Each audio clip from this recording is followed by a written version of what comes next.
Now it's already 3 p.m. and I'm still at school, but now we're going to Gedung Indonesia Menggugat. Let's see you there.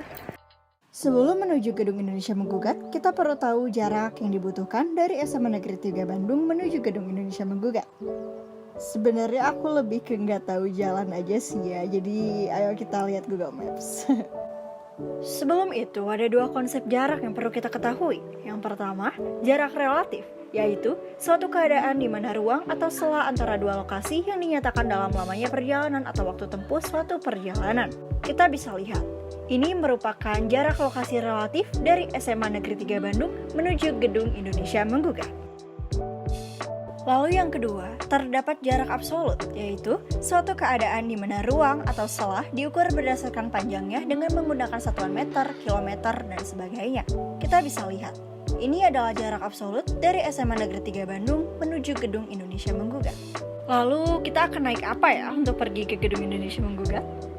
Jika dilihat dari lokasinya, Gedung Indonesia Menggugat sangatlah terjangkau.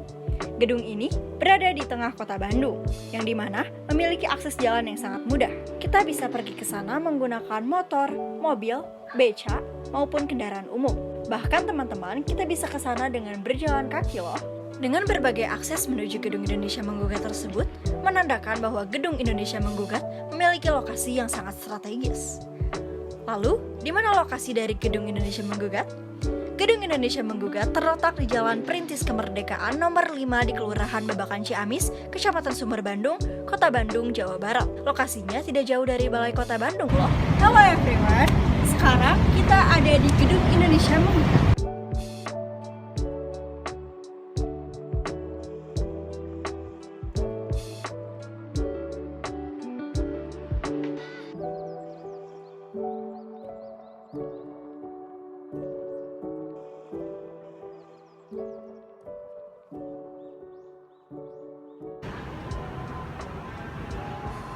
Gedung Indonesia Menggugat merupakan salah satu tempat yang menjadi saksi bisu dari tonggak perjuangan bangsa Indonesia dalam melawan penjajahan Belanda.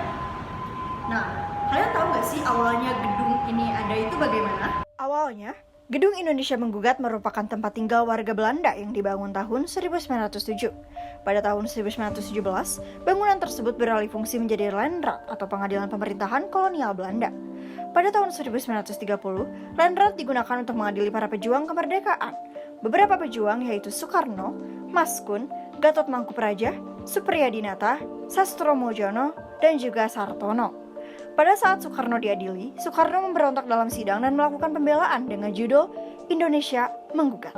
Peristiwa tersebut sangat menggegerkan Belanda hingga akhirnya pembelaan Soekarno dijadikan sebagai nama untuk gedung ini hingga sekarang.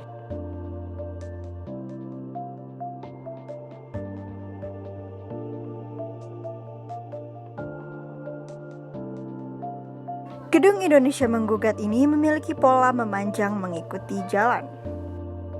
Seperti yang sudah dijelaskan sebelumnya bahwa lokasi dari Gedung Indonesia Menggugat ini berada di Bandung Tengah.